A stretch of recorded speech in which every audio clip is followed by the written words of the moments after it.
So, welcome to Social Sessions. Today we're joined with Spartan, Alex Cairnie. How you doing, Alec? I'm alright, mate. Thanks for having me. No, it's a pleasure, man. So today the kind of podcast where we're going to be talking about, like, you do come across as this controversial figure, and I don't see it. I've watched some of your stuff. I've been part of some of the conversations on TikTok with you. I can only say how I find you, and you sound like a stand-up guy. You come across really well. Your heart's in the right place. You're empathetic. So I'll just ask you, where do you think this controversial thing comes from? Matter of opinion. Think so? Everybody's entitled to an opinion. Oh, definitely. If you put yourself in the public domain, if you put yourself out in social media, regardless of the size of your platform, people are going to have an opinion on you. Aye. Doesn't matter if you've got 2 followers or 200,000 followers. Somebody's going to say something negative. Somebody's going to say something positive. If you find a bit of balance, bit of equilibrium, suppose you've got to meet people in the middle sometimes. I try to, I don't set out in the morning to upset people, Sean. I say what I feel that I've got to say. Aye. And if there's something that is blatantly obvious to me, I'm incapable of not calling it out.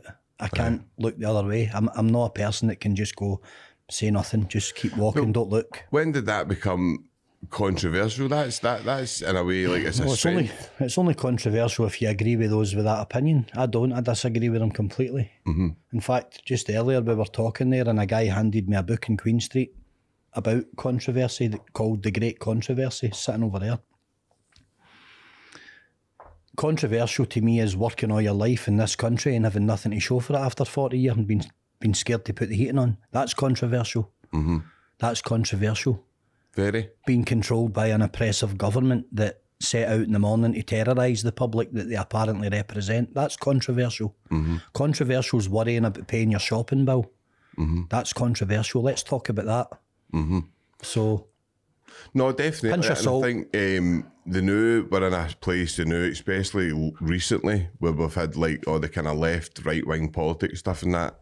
And we spoke earlier about it, and the two is probably disagreeing some things, but like foundationally, both of us agree that the working class are there, and there's things probably happening to divide us as a working class, and to keep us from looking at some other things that may be going on.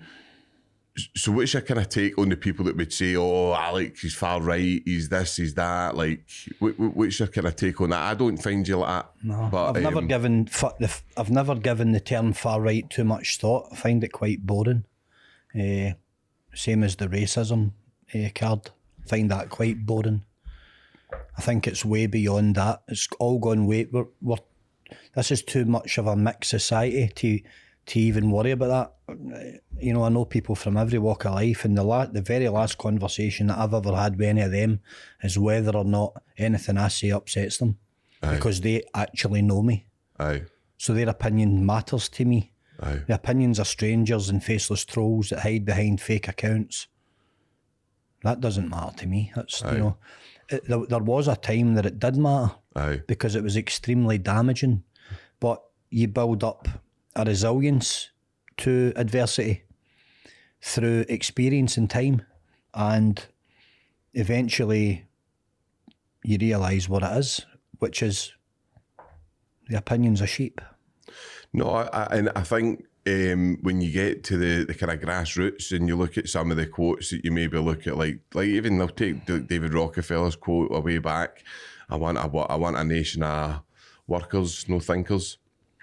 That seems to be what we've kind of got to now, do you know what I mean? And we're edging into this kind of dangerous territory where, I don't know, like it's like pick your side, and you're like, well, I don't believe that there's any side that I really fully believe in, so why can I not pick parts of that and pick parts of that and come... I would always say that I'm kind of left central. I believe in the welfare system. I believe that we should have a good kind of social welfare. I think we should be looking after the working class. I think we're always just a paycheck away if you're going back onto the dollar sale.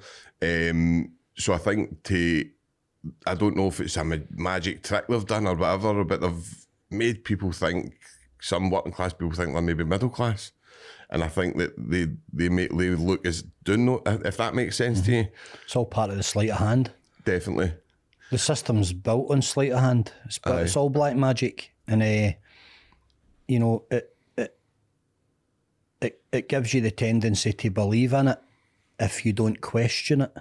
So if you transition through life not questioning things and remaining inside your bubble, your little protective wrapping up in your south side suburb where you are floating around about the apparent middle class, whatever that even means. It's also convoluted now that, you know, it's such a grey area. They've blurred the lines, and if you actually think that you're doing well, if you've worked for 30 or 40 years and paid into a system, and you've got a car of average value, a home of average value, extremely moderate savings, and you can possibly afford one holiday a year, if you think you're doing well for 30 years of hard labour or commitment to a corporation or an industry, and you think that that equates to I'm doing okay, well, we're on different wavelengths, because it's the money that's floating about into it. Like, it's all the money's there. That this nonsense, right? Like, that people talk, like, you know, you'll hear everyone say, oh, that money should be given to the NHS. Let's use them as an example. The NHS are adequately funded, probably more than. They're extremely badly administered. They're top heavy. We saturated with upper level management taking exuberant salaries for no-show jobs, working from home, working in private healthcare clinics, consultancy fees while picking up their exuberant paychecks. So that whole thing needs looked at, and it needs dismantling, and it needs rebuilt from the ground up, right? The big money should be going to the nurses on the ground at the coalface, doing all the hours and doing all the work, and the young doctors. That's where the money should be going. And the people maintaining the fabric of these hospitals, right? The worst thing they ever did in the NHS was remove the matrons, and you know that whole ethos of this place will be ran clinically, from the cleaning to the janitor's cupboard to everything will, you know, it'll be sterilised. That's gone now. You go to I'll use the RAH in Paisley an example. I don't think you would take 10 grand to eat your dinner off the monoblock outside the main entrance of it, because it's disgusting, right? It's just a cesspit of litter and filth, cigarettes, cans, juice, crisp wrappers, people spitting. It's disgusting, and it's completely unacceptable. Do you think that's just like, because we were, it's actually funny you say that, yesterday when we were in Glasgow, my cousin Carrie, he was kind of looking and he says, do you know, Carrie travels a lot, he's a Celtic fan, he goes to different things, he says, do you know what, I always rate a city on litter. Yep. He says, see if you look at it, he says in Glasgow's bogging. He says, which then turns out with you kind of what you're saying, like, then that looks at, is it bogging societal issues? Is it bogging societal ways that we look at societal norms that we've got? Eventually we normalise everything. We part and we cross the river, and I said to my son who's sitting there, I said, look at this, how dirty this city is, look at the scale of the potholes in the roads. So I regularly say that I judge a country's success on the state of its roads. Aye. Scotland's roads are crumbling, just like Scotland's financial institutions and its foundations. As a nation, we're crumbling. We're in debt for the next 200 or 300 years. Aye. Why are we in debt? If we're apparently fiscally one of the most wealthiest countries on earth, maybe 5th or 6th, maybe 7th, why is our infrastructure crumbling? And it's who you're in debt to. It's like these private. Well, you won't know. You'll never know who you're in debt to. No. But you are in debt. Aye. But what did you contribute to the debt, Sean? I never. No. So my children never. So why are they going to pick up the tab for it for their entire span of their life? Aye. And their children and their children's children will still be picking up a tab through no fault of our own. Our futures have been monetised and monopolised by less than 1% of the population. The absolute elite have monopolised us all. and all they do is move the pieces round about the board as they go because it suits. And the debt increases. We're not getting anywhere. The borrowing, the selling of gold, everything's disproportionate. The debt is disproportionate to the consumption of this population. We're not living extravagantly. No one, 80-90% of this population are living close to the breadline or thereabouts, treading water, always worrying about bills, always worrying about pain. So how can that equate to, how are we contributing to the debt? Why are we in debt? We're in debt because of the recklessness from those in power, those with the control, the puppet masters. They've taken us there. So that's misrepresentation. That's malfeasance in public office. They've debted us up to a point where of no return. We can't get out of it. So now you've got a country, and I'm only talking about Scotland here. You walk down any street in this city, you won't see many happy faces smiling at you. No. You don't see many genuinely happy people. You see a lot of destitution. You see a lot of breadline. You see a hell of a lot of poverty. Go into any postcode in Glasgow, the north, the east end, you will see poverty. You will see addiction. You will see people abusing themselves in the cruelest of ways, giving their bodies, giving their lives to heroin and alcohol, and everything, every form of abuse is prevalent all over this city. And it all comes down to the way that we are moulded by the powers that be, because we actually don't, it's gotten to a point where it's like we don't know any better. Aye. This is all we know. And do you think that that's not healthy, that's all that we should want for ourselves? It's okay to want a little bit more for yourself in life. It's not a crime to want a little bit more out of life and have a bit more, Aye, of course. Of an attitude of, well, this is not enough for me. I need more than this. No, I often say on this, Alex, we've often spoke about it, is if there's a minimum wage, there should be a maximum wage. And I think I know that you would need to look at inflation, you would need to look at all this kind of stuff, right? But if everybody got on board with that at some point, and you said, look, and I even been very generous and went like that, look, have £100 million, right, and see if you can't live with £100 million. There's something wrong with you, right? If you're very, very successful, have that £100 million, go and live your big lifestyle, blah blah. But see people that have like £3 billion in their bank. Some people now you're looking more like £300 billion, and they reckon there's maybe a few trillionaires out there now. That's obscene. There's absolutely no need for that, especially when you're talking about what we're seeing on ground level. And they still want more. Aye, and that's you couldn't pause. I tried to work out the other day, and it was like, I can't remember if it was Bezos or whoever it was, but I worked out, and it was basically like, this is where I get like a lot of people say like, oh, you've got it's the refugees' fault, it's this fault. No, I'm not saying we shouldn't have some sort of system where refugees need to be vetted and whatever, right, and stuff like that. But I certainly don't blame refugees for trying to escape war-torn countries, especially when we caused it, when we blew the countries up. The legitimate ones. 100%. The legitimate ones. Yep. So I get that, and I think if you were to take all the single mothers that are on benefits, if you took all the kind of all the refugees, I actually done I think the refugees cost is like 41 billion or something to cost, right?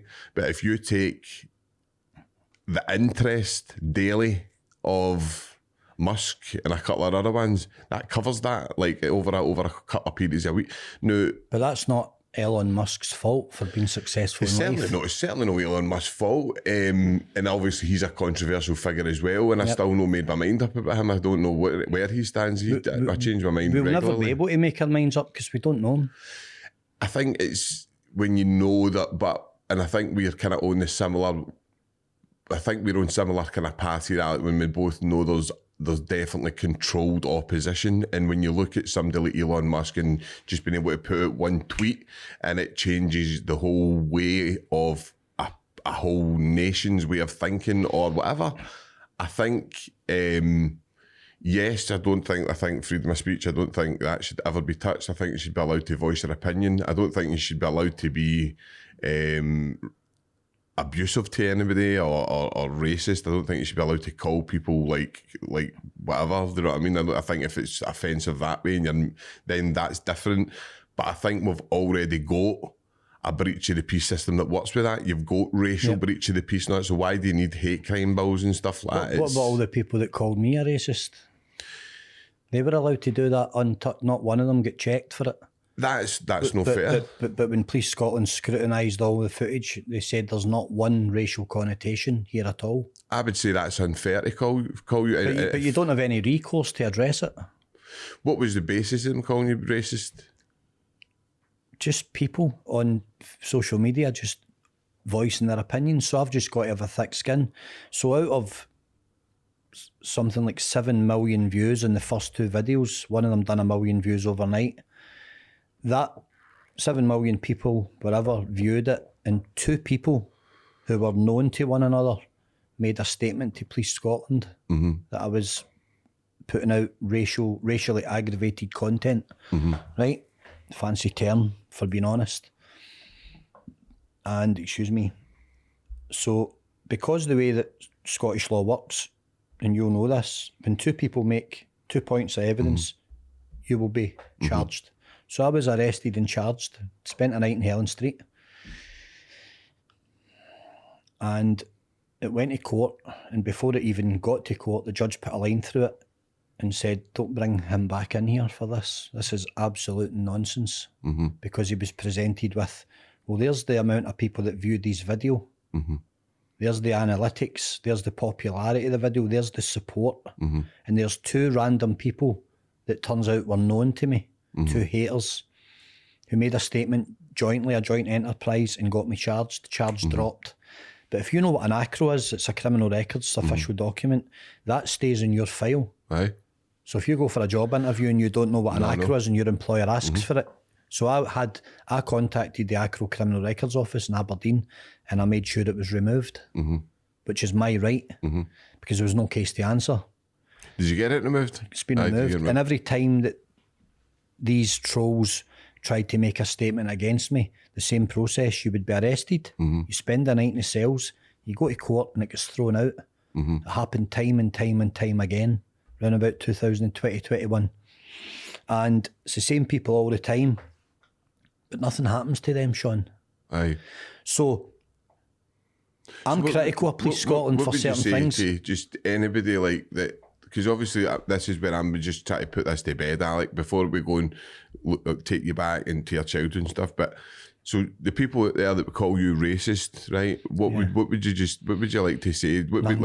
Nothing to them. Absolutely nothing. No comment. Let them crack on. Let them have their opinion. They obviously feel strongly about something that they've misinterpreted. So if you're going to be taking it your word, let me be taking it my word, right? I view everybody equally. My favourite athletes on the planet are black, right? They're black, African Americans.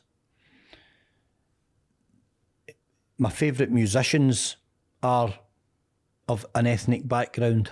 I'm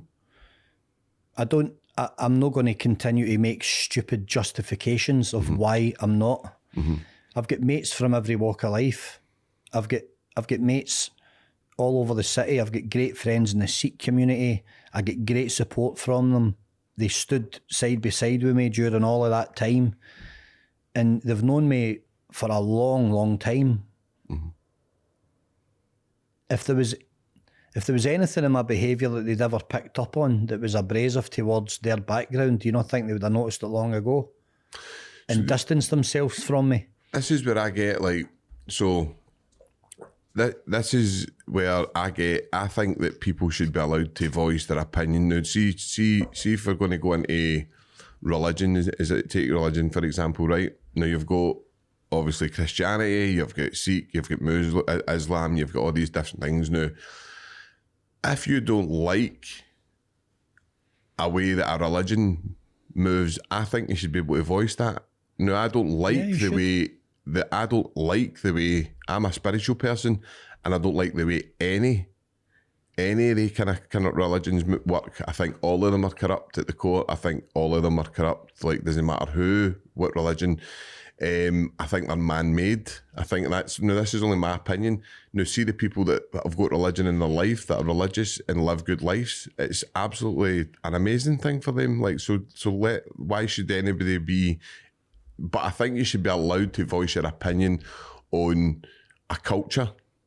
So, like, take, for example, I don't know, but I know people say it's dangerous, right, and stuff like that. But take, for example, take the angle, the American Christians, the Deep South. A lot of that isn't great. Do you know what I mean? A lot of that, it's kind of culty, kind of this and that. Do you know what I mean? So the televangelists, all the billionaires, all that kind of stuff. Kenneth do you know Copeland, what I mean? All these guys. Do you know what I mean? So Jesse Duplantis. All these guys. Do you know what I mean? So there's a lot of things that you should be able to voice your opinion on. And that it's a crock of shit. Well, to me, religion is, and I think, like, I always go back to Machiavelli, and you look at Constantine and stuff like that. You take it way back, and you look at the way the Roman Empire was failing. They had to do something. They brought in. I mean, it's quite obvious when you do a lot of reading into how it works. I'm not saying there wasn't a guy called Jesus who was an amazing person. Probably was. And I think he was probably an amazing prophet that people should, if they want to follow that life, it's an amazing life to follow if you've got Christian values. Do you know what I mean? And I take that for any religion. Most religions at the core have got great values, but you're always going to get different radical points of every single religion. Yep. And I think you should be able to voice, if you don't, that doesn't make you racist, that you don't like that part of a religion or that part of extremist part. Do you know what I'm talking about? So I think that's where we need to be wary of. It doesn't make you racist that you disagree with parts of any sort of kind of religion. It doesn't matter what it is, and I'm not even going into what your kind of stuff is, because that's not what we're here for. But anyway, I'm going to take you back to your own kind of childhood and stuff, Alec, right? Growing up, not. So where did you kind of grow up yourself? Like, where was it? Was it Neilston? What was that? What was that like growing up there? Aye, it was a typical small village, countryside, fishing, all that kind of stuff. Aye. Childhood. Happy upbringing. I don't have many memories, Sean. Aye. So it was kind of like just a kind of normal kind of. Aye, I don't have many memories of it.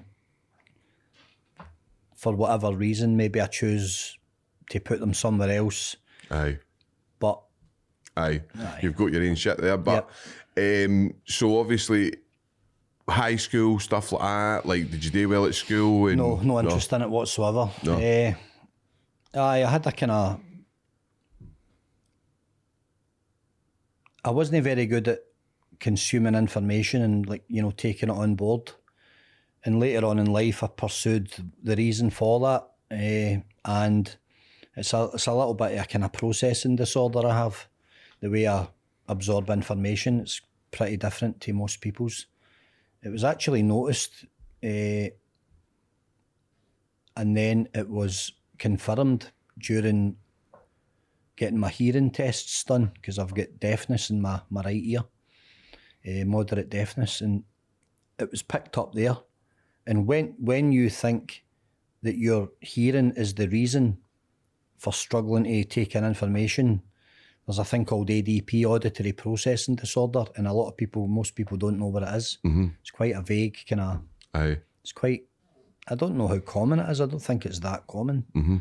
I've certainly never heard that. But I've got a very weird way of taking on information. Aye. And what, in a good way or a bad way? No. It's complicated. Aye. How would I describe it? It's like hearing something, and like everything we've just spoke about is already gone, but maybe in 2 days' time I'll be able to recite word for word back to you this entire podcast. Aye. Because it's there somewhere, but at this moment in time it's not available to me. Aye. That might not make sense, but it works for me. It took me a long time to work it out. Like the blackboard, a teacher would be writing and they'd already been moved on to the next question, put the duster through it, and I'd be like, I didn't see that. I maybe did see it, I maybe did read it, but I've got no idea what it was. No, definitely. And then I would be always felt like I was playing catch up. Aye. My education started when I left school. I write poetry. I've been writing poetry for nearly 30 years.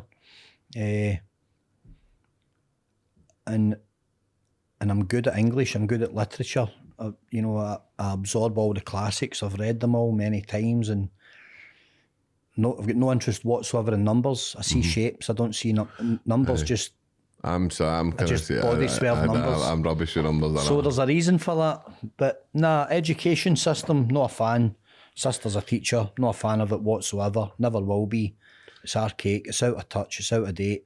It doesn't work. It produces nothing of any value. And I feel really, really strongly about that, but I don't want to go into that tangent because I'll start getting irate about it. I'm serving the young people. I'm kind of with you. I think if I can look at it, and I know this might be a weird comparison for some people, but see if I just date to the prison system. See if I just look at the prison system, right? I've said it for a long time. The prison system doesn't work right, but we are a small enough country that we could individualise people's. So say you went into prison, 20-year-old, for whatever reason, and you found out, you went to Berlin, just say, right, and you found out that the guy, what do you like? I like stealing motors, right? I like stealing motors, I like getting up to no good, blah, blah, blah. Well, do you know what? We're going to put you down to mechanics, you're going to go to Addiewell, and that, in there, you're going to learn all about mechanics and all that. Turn people on in the way that, to what they like. Do you know what I mean? School's similar to me. I don't think school's for everybody, and that's in the way that some people maybe have got ADHD, some people have got maybe just light autism on the spectrum, things like that. So it's not for everybody. Definitely not. And there's obviously, we're not going to go into it because we will end up both probably on a tangent that takes us, but I don't agree with a lot of the things that's getting taught at school now, and I think it's conditioning kids to, there's an identity crisis that will come. I think it's coming now, but listen, that's a whole other podcast. So how what kind of did you start doing when you left school, Alec? Where did you kind of go? What did you do? Funnily enough, I went into mechanics because it was all that was available in a time where it was the YTS scheme in the mid-90s, 94, 95. There was nothing else available. There wasn't the availability of work and apprenticeships and opportunity. Still not. Nothing's really changed. It's deplorable, the opportunities for young people. So I quickly dabbled in that for a year and a half, 2 years. One of the companies that went bust, Clanford's in Paisley, I went to a place in Renfrew, and it just wasn't for me. Aye. You're either mechanically minded or you're not. Aye. In order to be motivated by something, I've got to be genuinely interested in it, and then I'm an absolute monster for information. But I'm not interested in fixing engines. Aye. You're either a mechanic or you're not. It's as simple as that. You can't make a person into one. You can't make a person a good finishing joiner. You can't make somebody a good football player. That they either are or they are not. It's as simple as that. That's why the education system's so fraudulent and so corrupted, because if you're the best artist in the classroom, you're going to get a 1 or an A. And if you can't draw to save your life, how's that fair? Tell me how that's fair. I know. That's not fair.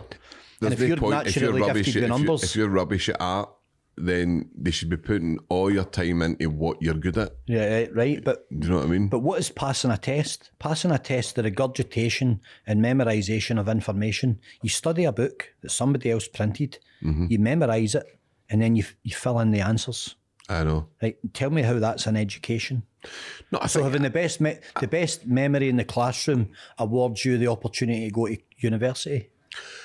I think education serves a purpose. I think there's very, very good people in education. Like I know some great people that are in the education system.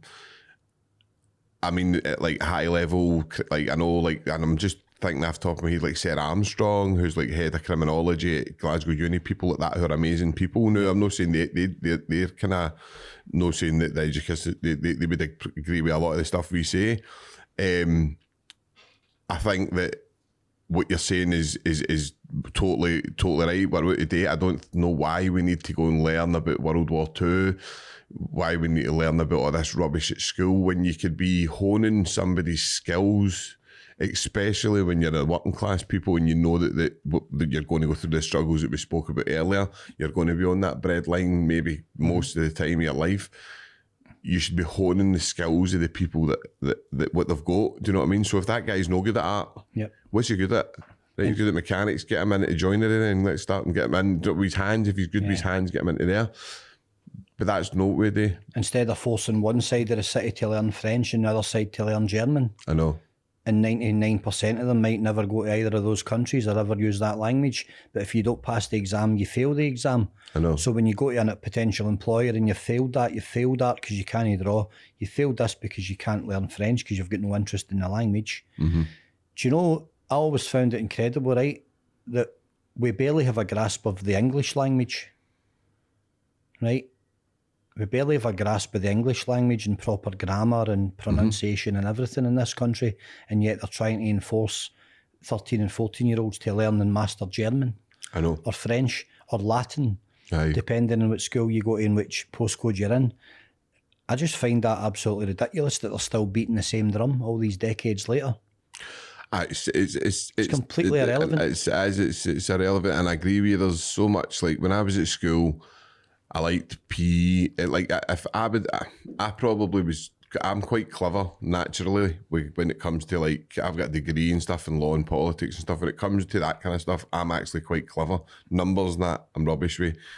Certainly practical stuff, terrible. Like, can I ask my missus, like, if I can just move to, so I can't do nothing. Do you know what I mean? Can't do absolutely anything. So I'm rubbish practical.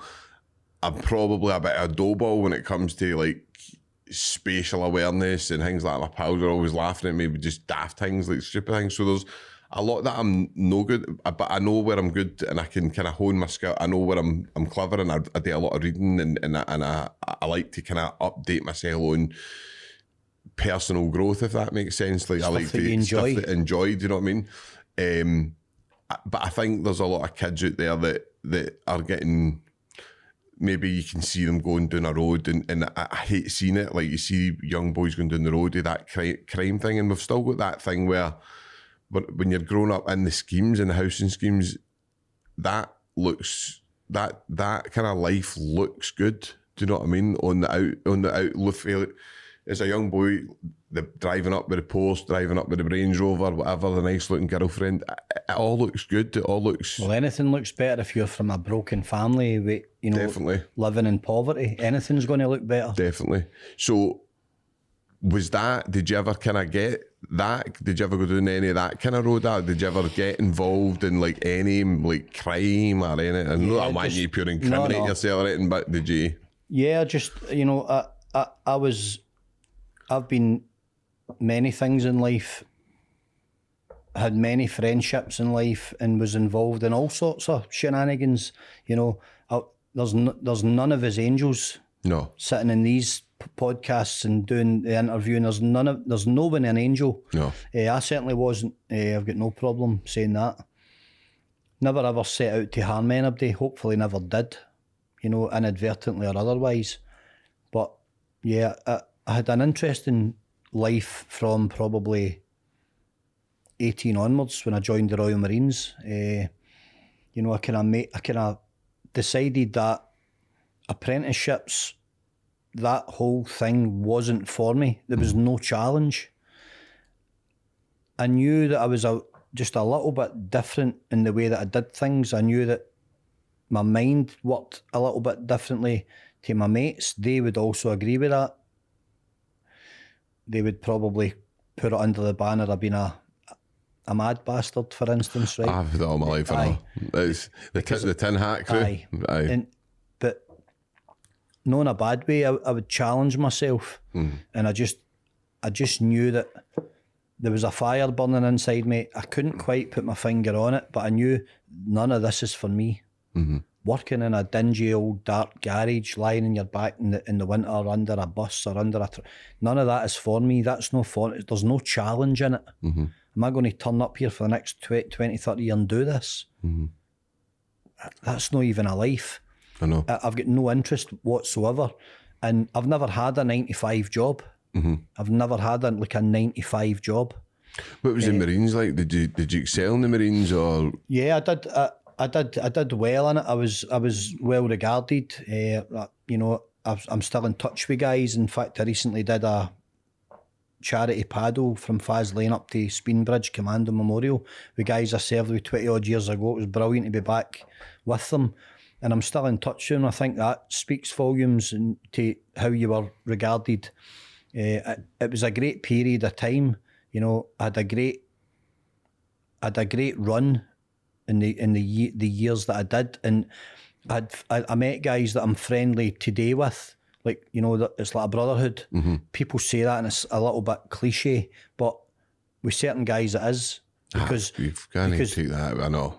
My phone will ring at 1 o'clock in the morning, and it'll be a guy I've not seen in 20 years, and he'll be like, "Oh, I'm in a pub in Aldershot and or Plymouth, and I've just met such and such, and they're telling a story about you, and remember that time to do it." And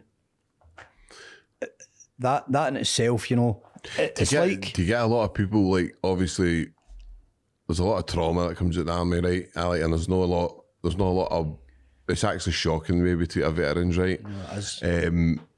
Do you get a lot of kind of maybe guys that you serve with leaning on you a wee bit because you're doing all right? Yeah, you do. How's that? That must be hard. I can imagine. I can only say this people, since I've started this podcast, and you get a wee bit of platform and stuff, you People get a reach lot out to you. and you get a lot of guys. Look on my phone at the amount of messages I've had today. I know, it's crazy. You'll be shocked. I can't answer them all. I know. Every day is the same. And there's a lot of cries for help hard, there as well. That's what I mean. It's very hard, isn't it? And it's like guys who you really want to help, but well, where is the help? And I'm not talking about you won't see any physical scars in me. Well, there is a few, but they're under my top. But the mental scars are every bit as much as a burden. And I'm not talking about even seeing trauma or a soldier witnessing his mate initiate a landmine or an IED, or, you know.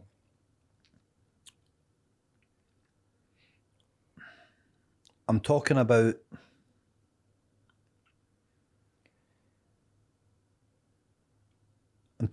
men that I once walked amongst that were the absolute creme de la creme of elite soldiers, the best people, you know. Aye, the hardest people. They were elite.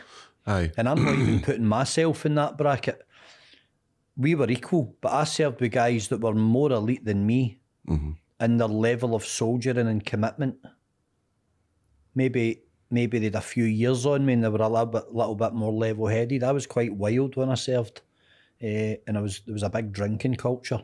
No. You know, in the late 90s, early 2000s in the services, in all the services. I'm talking about the burden of once being that person,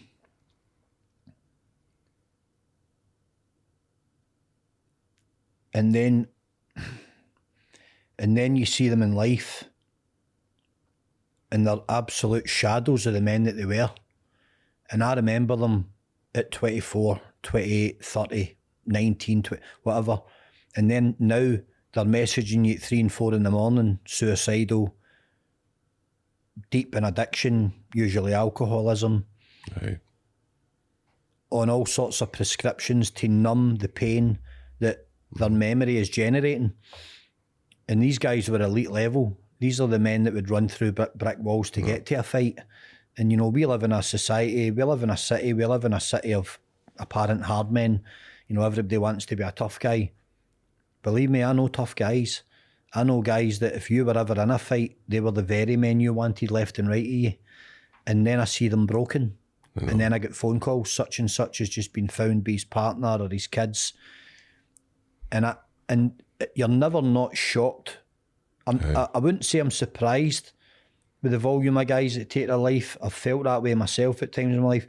But it's always shocking because you're remembering them when they were in their absolute prime. They were at the pinnacle of soldiering, you know.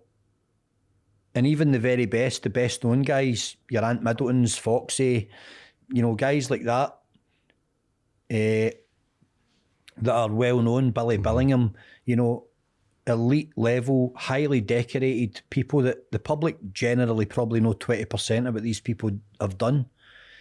They've all had trauma. Aye. They've all had it. They've all been through it. They've all had dark periods in their lives. But they're exceptional human beings. They are in the upper echelon of the top 1%. And it's hard as a civilian to understand what you go through or what they've went through to achieve that status. Mm-hmm. It's really hard to understand. You can't read it in a book. No. You can't experience it reading it or watching a documentary or watching SAS Who Dares Wins or something like that. You can't do it. You can only get a tiny little insight into what they put into it. And I think it's tragic that these guys are so marginalised and so they're just failed on an epic scale, because there's not even moderate support. There is no support. When you've got really good men, I'm not going to name my mates, but like double amputees that had to go to America to get the correct prosthetic fittings, and their servicing's done in America, and they're better equipped and they're better serviced by American companies than they are in the UK. That is a gross failure. That's complete and utter negligence. Because regardless of how anyone views the services or servicemen, they're only doing a job. They're only trying to live and pay bills. And we live in a very divided society. You know, there's a lot of sectarianism in this city, and a lot of that is shouldered towards servicemen for people of all different reasons for hating on everybody. But all I can say is it's abysmal the way real, true veterans are treated. People that have lost limbs, people that have had life-changing, catastrophic injuries, people that are suffering excruciating, debilitating mental torture on a daily basis, and I've got nothing to show for it, and no help, and no support basis, no real-time accessible support. It doesn't exist. That's a stain in this country that will never ever be painted over. It wasn't available then, it's certainly not available now. But what we do have is the proof that it's not available, because we've got an epidemic of suicide. We've got an epidemic of young men and women, or guys my era, unaliving themselves because of the pressures of life, and yet they could perfectly handle kinetic tours in Afghanistan and Iraq and here and there and everywhere, Northern Ireland, Sierra Leone. They could do all of that, Bosnia, but they can't handle just living. Because I think they're so damaged. No, and I think that you're right in everything you say. Like, I'm not a big supporter of the army. I actually despise what that we do as a nation in America. What the West does, I despise. I've got a lot of friends. I've got like a good friend, Ryan Mack. Shout out to Ryan. He's got a huge following in Indonesia. Yeah, I know Ryan. He's doing really well. Love Ryan. I've got he had TCAV on here as well, who served by the elite forces. And people look at TCAV and stuff, and I remember I said to TCAV, I says, how you, anyway, Sean, I was sitting with a shotgun in my mouth with 2 bottles of fucking Jack Daniels, like ready to do it. He says, I'm not, like, people think you're flying when you look at your social media platform is your platform that you want to show people when you're doing all right, when you're doing okay. It's your mask. So you speak about like that, which I totally agree with, like people being so disenfranchised in society and having no support. And I see that a lot with guys who miscarriage of justice victims. And it's, I don't know if you've done this, but I had to come to a level of acceptance. And if I hope I'm right here when I say this, but I had an amazing support network, Alec, and you probably had the same. Like you probably maybe had a support network that you were able to fail a couple of times roundabout and maybe kind of do daft things, and they would always be there for you. I always had a family. I maybe never, but I always had a family, and I was always very lucky to have that support network. And anybody that I've ever seen has always said that. And I always remember my partner saying to me, Sean, you're going to need to accept what happened. Now, acceptance is the biggest key. It's the key to everything. It's the hardest thing you'll ever do in your life, is to start accepting stuff that isn't acceptable. Do you know what I mean? Yep. But you do need to do it to get to some sort of level where you can start working on yourself, because without that, you're never going to get to that stage. Do you know what I mean? You need to come to that. And I think that's anybody, TCAV, Ryan, yourself, any soldiers, anybody that's come out that's been a miscarriage of justice victims, like that's been successful. I mean, you look at Paddy Hill, people like that, and people would go, they shouted their mouth off, and they were like, to shout it to the hills, and they changed so much for the system. But Paddy would tell you, I don't even know how to love somebody. Like, I'm having no feelings. Like, it's horrible to see these people who are fucking real hard, like amazing hard people, seeing them crumble. And I think it must be hard for you getting these, because it's a lot. You must bear a lot on that then, Alec. Yeah, definitely. And you used a strong term there when you said that you despise, despise is, that's heavy terminology for feeling towards something. It's probably the top level of emotion when you despise something. When you're 20, Sean, and you're serving for something that you believe is right, Aye. and you're liberating people that have been persecuted, be it West Africa, be it Northern Ireland, be it, South Armagh, across McGlen, I'll be honest with you, right? Your knowledge of probably why you're there at 19 or 20 is not particularly significant. No. I've served across the water twice, 6-month tours, and my feelings today are entirely different to my feelings back then. Back then, I was just a young guy in the Marines, trying to get on in life, and looking for a bit of action and dipping your toes in and finding your way through the service, looking for opportunities. You didn't question really why, but then you get to 40, or you have kids, and maybe you've got some blood in your hands, and you start to go, I know. I've got kids that age, and child soldiers in Sierra Leone. I served 3 times in Sierra Leone, and at the end of the Civil War in 2000, and it was children with AK-47s and RPGs and stuff like that were being stolen from communities, taken, desensitised, and then put back out as soldiers. And that was who formed the nucleus of the RUF, the Revolutionary United Front, under Fode Sanko. Same in Liberia with Charles Taylor and Joseph Kony, guys like that. Steal kids for communities, make them soldiers, get them to shoot their brothers and their sisters, or shoot their mum and their dad. And I've watched it's atrocious, right? But it has to be, No, I can't even imagine it. I can't imagine it. And they would then that was their methodology of desensitising these children and making them soldiers in their opinions.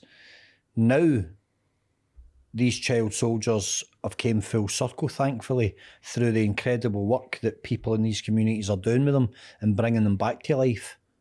So there is redemption for anyone if the process is in place, and if the support and the love and the care is in place.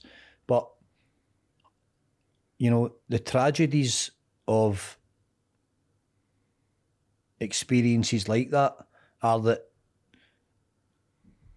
the war might end in the media, it might end in the public domain. They might say, that's Sierra Leone being liberated, or the war's over, the 11-year civil war, or this or that, or Afghanistan's came to an end. But the war doesn't end for the people that served there. No. The war doesn't end for, Davy and Joe that stood in a landmine and blew their mate up, and it doesn't end. The kind of numbers of working class soldiers, Alec, how many are like on front line? How many would you say are working class? working class in the sense of what, just For the normal schemes, guys. boys for the schemes. Look at the Scottish regiments, they're all working class. Aye. They're all for housing schemes. Aye. The officers maybe come from, you know, nice areas up in Perth and the islands, and officers' selection's a very different process. They're graduates, they're forwarded for that position through Sandhurst. All of the guys, I grew up with a boy from Neilston, he's a sergeant major, and I think it's 3 Scots or something, the Black Watch, and, you know, he's give his life to it. These are all young guys for housing schemes that at 18 and 19 or 16 or 17, they went, well, I can go labouring for 150 quid a week with a roofer or a builder or a fencer or this or that, or work up the farm or cut turf, or I can join the army.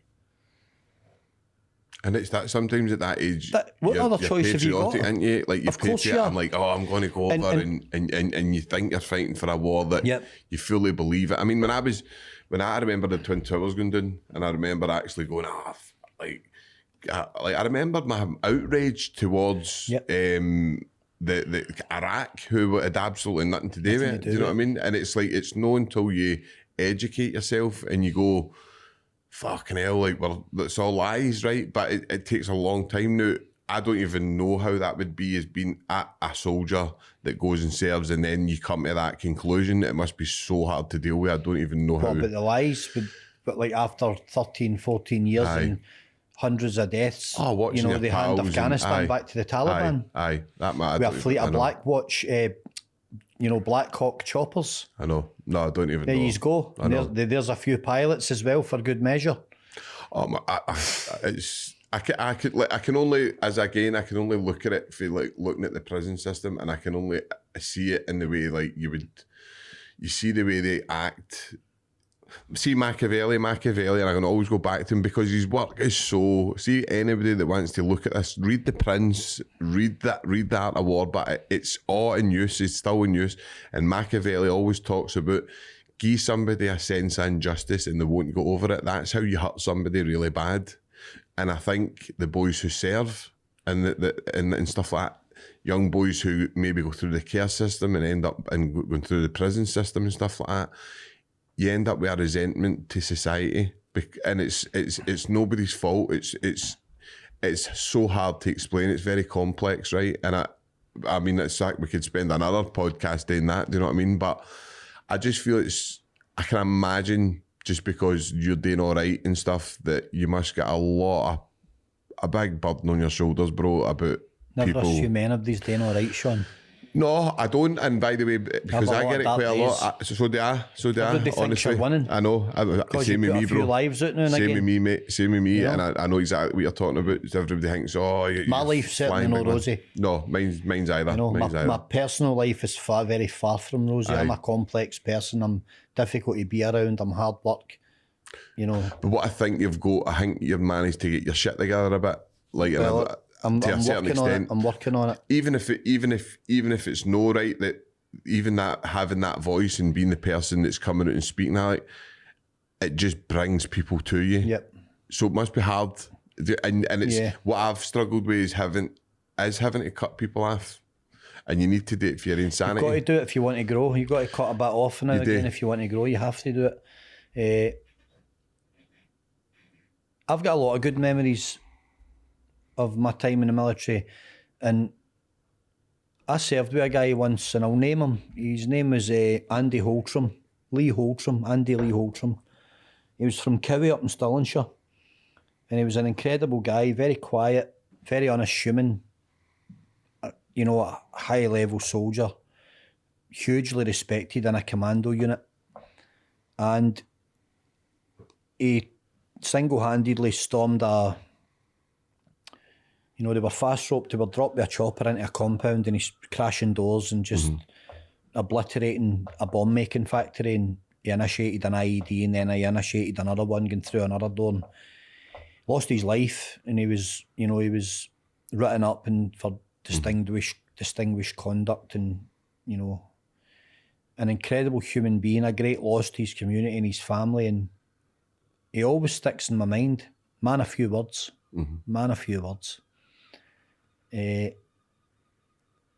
Incredible human being. And when I think about people like him, I say, what for? What could he have gone on to achieve in his life? Great things. You know, a better man than I'll ever be. And by far, gone, written off the numbers for what? I know. For what? Especially when they came out and like we had Neil Mackay on here, and Neil obviously exposed the kind of the weapons of mass destruction line, stuff like that. And I don't even know how guys must feel when these things happen, and I'm not going to try. I'm not even going to try and say a day no, because I know how it is to be cheated by a system, and I know how it is to be cheated, and I know that feeling, and I would imagine it would be quite similar to go through that process of being cheated and seeing how a higher power is you're never able to get to. You'll never be able to get. They're not accountable to anybody, right? There's no accountable, like there's no face it, if that makes sense. The MOD, there is no redress. If I want hearing aids, and the ones I need, they're about £4,000 or £5,000 for my type of hearing damage. But it's written there in my medical records that it was it was like an explosion, like a breech explosion in my right ear. So my service damaged my hearing. I've now got the hearing of a bloody 80-year-old. Right. But if I want help with it, then I need to go and... That's nothing, by the way. That my hearing damage, although it infringes in my life quite a lot, and it is debilitating and it is degenerative, it's small potatoes. I know. And I'm not complaining. That's all that I've got.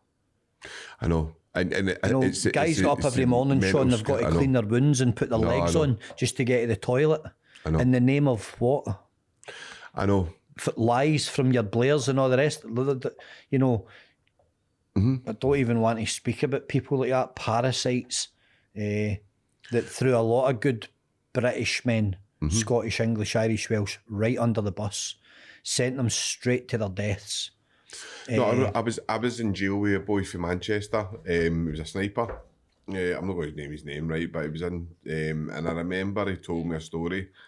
He says he realised very quickly when they went to Iraq. He said that obviously they knew there was some soldiers or whatever. Like, I don't know how it works, but he was kind of just saying, kind of blaming's terming it for me. And he was saying we knew there was soldiers in a certain city that were in trouble, like the Iraqi kind of. So we army were kind of winning at this point, so we were kind of very, very pingy to get there. We were very but they started being very reluctant to send us there, and then when we got there, they sent us to the oil fields. He says, and I always remember them going, why the fuck are we going here? Like he says, and we were to secure the oil fields. That was the first thing we would do. Now. Ring fence the asset, protect the asset, forget the men. Do you know what I mean?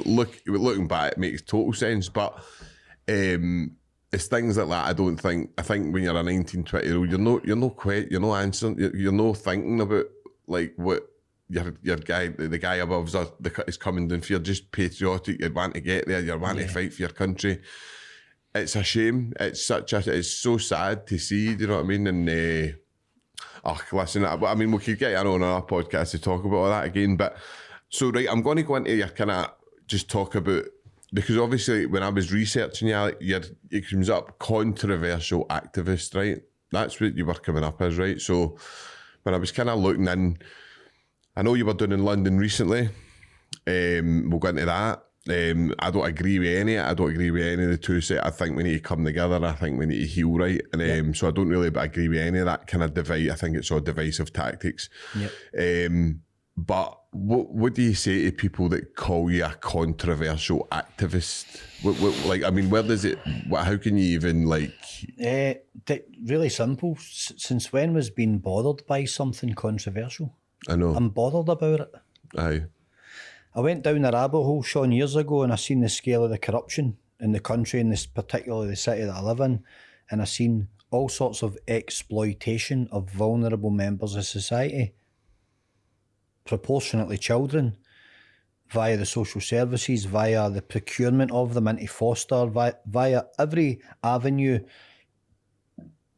of those monetised industries where they put a price on children. Excuse me, I need to stop drinking coffee. That coffee is it's potent. Make me burp. So when I looked, and I'm an avid consumer of like reading material. I don't like watch a television. I love reading and educating myself about what's going on. And the more I looked, I became like, acutely aware of this is bad. This doesn't, none of this sits right with me. When you look at how the monopoly, everything is about money, profit, everything. The monitoring of violent offenders, sexual, everything, MAPA, we spoke about this, everything, every one of these services fundamentally generate incredible amounts of business. The monitoring, the involvement of multiple agencies in anything is a business, and it's a monetized business. So the exploitation of children before protection is even a consideration, it's all about money. It's all about money. And I'm deeply suspicious when you make everything about money and it's got a cost code against it. I'm a naturally very suspicious person. Very, very suspicious. Way more than normal. Because usually when I follow the money, I'm right. I get to where I need to be. I get to what I'm looking for. But they always tell you to follow the money, don't they? Always follow the money. Follow the money with the lockdown. With all their fake certification to board a flight. But the free ones that you got in the drive-thrus weren't same, but they had the same barcode, same company, but you had to pay a private shareholding, 150 quid to board a flight, to visit your children, Scam from day one. I knew it from day one it was a scam. And if you still side with, I took this and I took that and it was safe, right? Okay, that's fine. I don't want to, No, I definitely will agree with you on it, and I think that if you look more into it, and if you look at listen, you don't even need to look more into it, you just need to look into it a wee bit. And I think you see there's a lot, at the very least, there's a lot of unanswered questions. At the very least, there's a lot of unanswered questions. And I think if you look at any kind of, as you say, like, when did it... So I've taken this to say me, you, Paul, want to start a business up, we want to create a jail, right? We want to build a jail. We're going to get some really clever economic people in there to go, right, so what's crime going to be like in 10 years? Because there's no point of building this if there's going to be crime in 10 years, if they're not going to do crime. So when you build Addiewell Prison, right, which was built in 2009, 2010, with a 20, 30-year lease, your numbers are showing you that there's going to be crime. Yeah, the maths are already done. So these are clever people. They're not getting idiots in. These are some of the biggest companies in the world that are running the prisons, right? So I've always said, they've done these sums and went, well, it's not going to get any better. So they're already admitting a failure. They're already in their own, by kind of proxy, they're already looking at a system and going, that's broke, so let's invest in that, because there's still going to be crime in 30 years. So privatised jails where there's a shareholding, where the shareholders want their divvy up, right? Is that not a conflict of interest? Do you not then need to criminalise people in order to fill that jail and keep it at capacity, Definitely. to keep that shareholding going? That's my way of thinking. I had Chris Daw on here, like KC Fingland. He's a great guy, honestly, like absolutely great guy.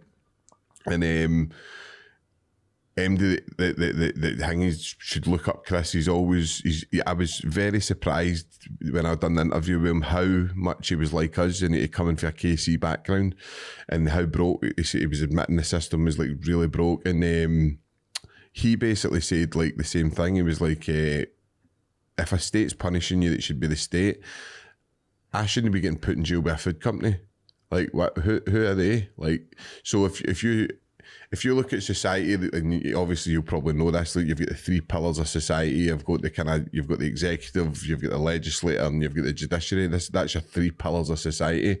And there's a thing called the separation of powers that you'll probably know about, where they're separate and they're supposed to come into touch with each other. Now we see it all the time now, the three of them constantly in cahoots together.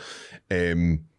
But I've said it before, and I'll say it again, the only people that aren't allowed, that don't need to open their accounts and stuff up, are judges and cases and stuff like that, which is wrong, because as again, you should be able to follow the money and see where it's going. Do you know what I mean? Well, if they're funded from the public purse, definitely, and if they're operating out of publicly funded buildings, but a court is a private corporation, that's a conflict of interest. I mean, the amount of conflict of interest that you get, right? You just but it's go not right for them, Sean. I know, because but it's not right for us. No. So you can't go and grow a little bit of, grass for medicinal purposes. But if you're Theresa May's husband, you can take over acres and acres of tomato farms in the south of England, and you can grow industrial quantities of it under a medical banner, and you'll be one of the only people in the country licensed to do it. That's a conflict of interest. That's massive. An abuse of power. Definitely. Right? But it's all right for them. Mm-hmm. But, wee Davy up in Easter House can't grow a wee bit in his spare room just to ease his wee aching back because he's been a window cleaner for 40 years. And he's criminalised and he's put in prison. And he loses his house and ends up in the doorway. Is he harming anybody? Not at all, no. Right. We need to stop. We need to stop criminalising the wrong people. We need to stop criminalising young men for coming out of a nightclub drunk and peeing in a doorway and putting them on the sex offenders register for indecent exposure. But a judge gets caught with 30,000 images and doesn't even stand in a dock. I know. Right? Crime is for the poor. Courts are for the poor. The judiciary is for the poor. Mm-hmm. Justice is not for the poor. No, I agree. Justice in Disney come into it, and this is me.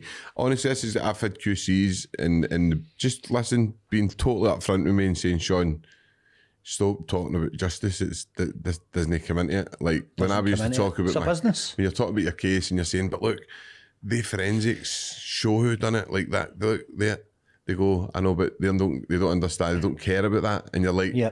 What do you mean? So you talk about activism, right? So my activism's cost me financially a hell of a lot of money, right? So all of the court appearances in the last 5 years, all of the cases that they built against me, all of them, of which there were many, every single one of them in October last year on the same day, after in the morning being offered a deal, plead to this and that, and we'll drop that, and we'll bring it to a conclusion. Bear in mind, my cases, some of them ran for more than 3 years. Mm-hmm. I said, no chance. Why would I plead guilty to something I never done? Why would I plead guilty to anything? I'm not an idiot. Mm-hmm. I'm a little bit more intelligent than your average daily audience in here. Mm-hmm. So I'm not going to play that game where I throw myself on my sword. Mm-hmm. And I don't fear a man in a wig. Mm-hmm. And I don't fear any type of reprisal. I genuinely don't fear it because I've conditioned myself to hardship and adversity. So I said, nope, my lawyer came back, right, go and down and sit and get a coffee and I'll be back. And we went into the conversation. And I'm sitting saying, cheeky, how dare he? Mm-hmm. This is a sheriff that tried to remand me, right? So what, just for the viewers, for not turning up at a court date when I filmed myself in the building. What was it they were charging you with? You wouldn't believe it. But I've got everything. Obviously, it's all. I'm going to put it on a chapter in my book. My license was my driving license was fraudulently revoked. Right, medically revoked 5 years ago. So I'm driving around. I had my youngest son in the car and get pulled in by the Proactive on the south side, and that's out at a McDonald's. They knew me straight Proactive? away. They knew me from my pub. And they're like, Alex, we recognise you when you passed us. Your car's showing no insurance. And I'm like, all right. I've been fully comp for 20 years. Mm-hmm.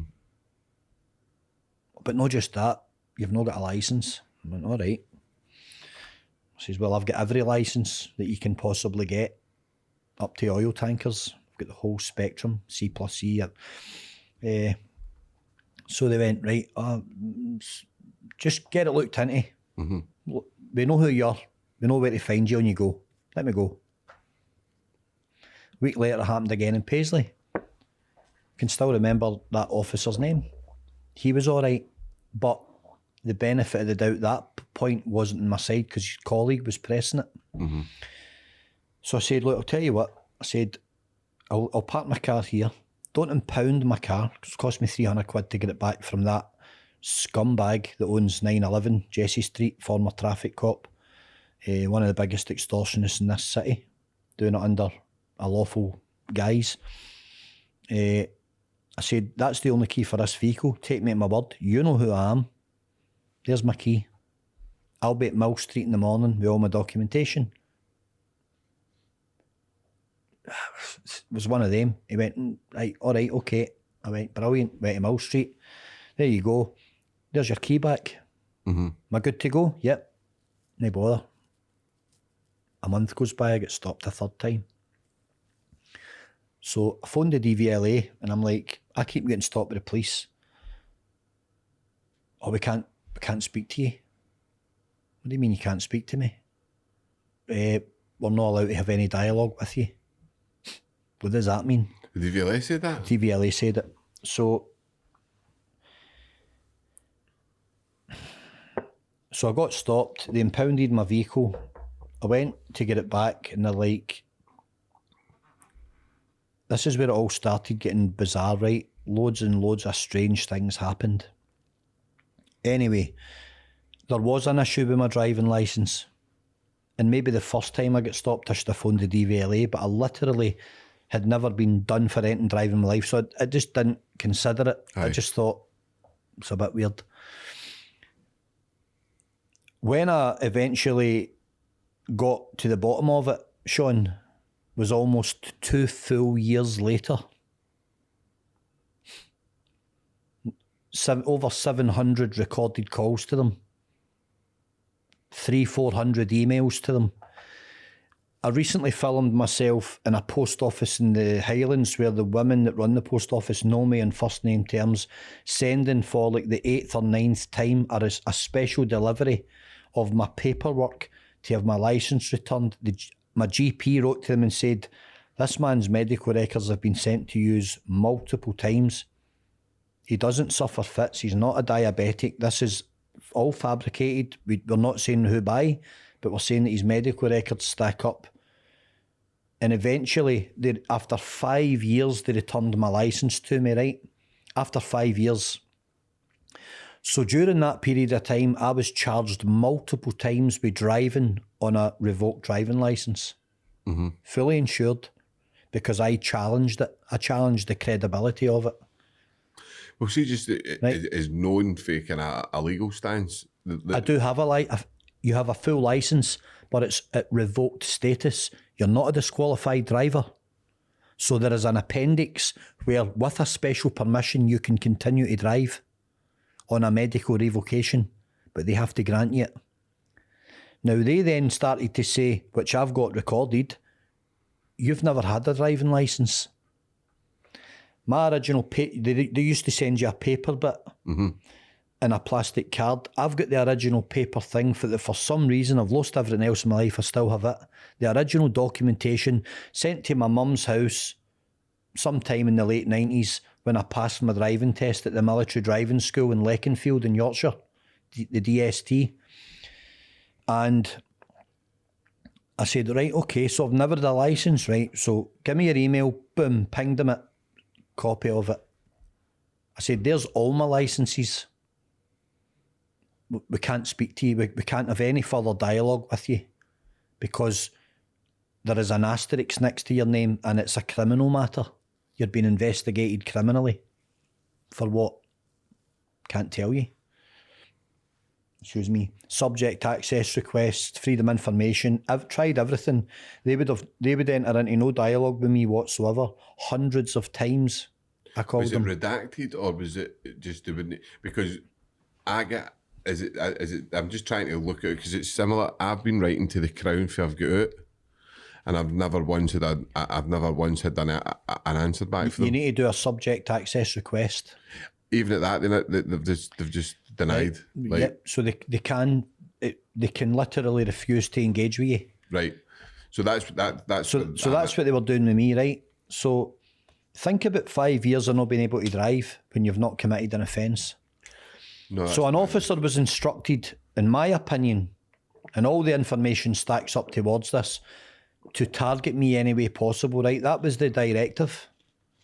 And what for, Alex? So what were you doing that obviously we know you were asking questions and you were pointing the finger at I mean, anybody that wants to see that there is stuff about, I don't know enough about your work and stuff that I've been on down in Govan Hill, but Sound of Freedom and stuff, like this stuff goes on. Do you know what I mean? On. Right, so Police Scotland put out a blanket denial of my claims about trafficking in a postcode in Glasgow. They said there's no evidence to substantiate your claims. I said, well, I beg to differ, because when my videos were at their most viral, there were 2 huge trafficking investigations going on within that postcode, within that demographic that I exposed, where a huge portion of the people for the south side of Glasgow, oh, you're racist, you've mentioned the R word, right? Mm-hmm. That community. I says, you're damn right I've mentioned them, because they are complicit in the exploitation of children, and not just them. They are co-joined in a joint enterprise with an Asian community, an Asian family, and then you've got born and bred Glaswegians in that postcode, mm-hmm. white Caucasian, born and bred, assisting them, mm-hmm. procuring children for them, covering it up, normalising it. One big, horrible, vicious cesspit of exploitation, mm-hmm. happening, 15 minutes from here. And a complete and utter denial in the national media, social media blogger. Yeah, I do have evidence. There's 50,000 people in my inbox verifying my claims, from paramedics to social workers to people that work in clinics, clinicians that have treated children for all sorts of horrific things, mm-hmm. that adults have perpetrated on them. But it's not happening. It's absolutely happening, and there's not a beat copper in the city that doesn't know the truth. The blanket denial came from the upper echelons. It came from the then First Minister. It came from the Scottish Parliament. Mm-hmm. Silence this guy at all costs. Sean, let's get one thing straight, right? I had a decent, quiet life. I wasn't stuck for a few quid. Mm-hmm. I had multiple businesses. I didn't need to put my head above the parapet. I didn't need to put my head in the block. That was a choice. That was an informed choice that I made. Because people approached me and says, do you know about this? And when I went and I took a look, I seen. Before those videos went viral, I was in that postcode under all sorts of disguises, mm-hmm. putting myself right at the coalface where I needed to be. Seen it with my own eyes, seen all sorts of stuff.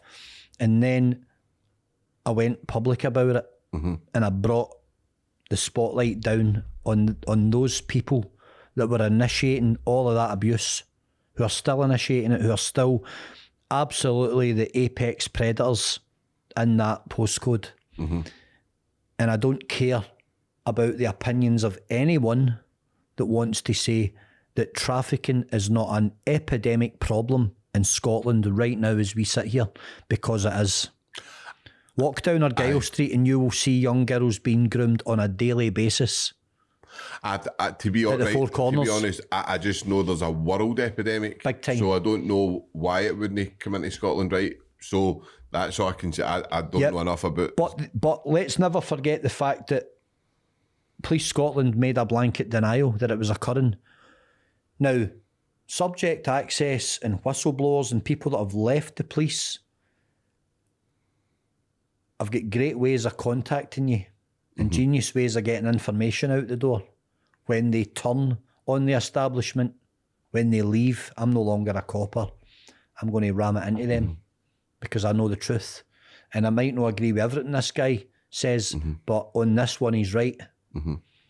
So I was lifted off of Dumbarton Road, and I was in a cell with about a dozen coppers from all walks of life, probably the National Crime Agency, soccer, and they all wanted to know, the child protection guys, they all wanted to know what I knew. I went, why he's all so scared about what I'm going to do next or what I'm going to say next? He's scared I'm going to throw all your bosses under the bus for covering it up. If you think that there's safety in numbers and that your numbers will put fear on me or make me become a shrinking violet or whatever, I said, you're barking up the wrong tree, because what I know, I cannot unknow. What I've seen, I cannot unsee. I said, so let's get to the brass tacks. I said, let's see who the liars are. I says, you bring a guy up from London and plug me into a lie detector machine, and we'll plug all of you in and we'll see who's telling the truth. I says, because yous know what's going on in the city. Yous know what's going on in certain postcodes in the city. You know children are being prostituted to all sorts of people. Usually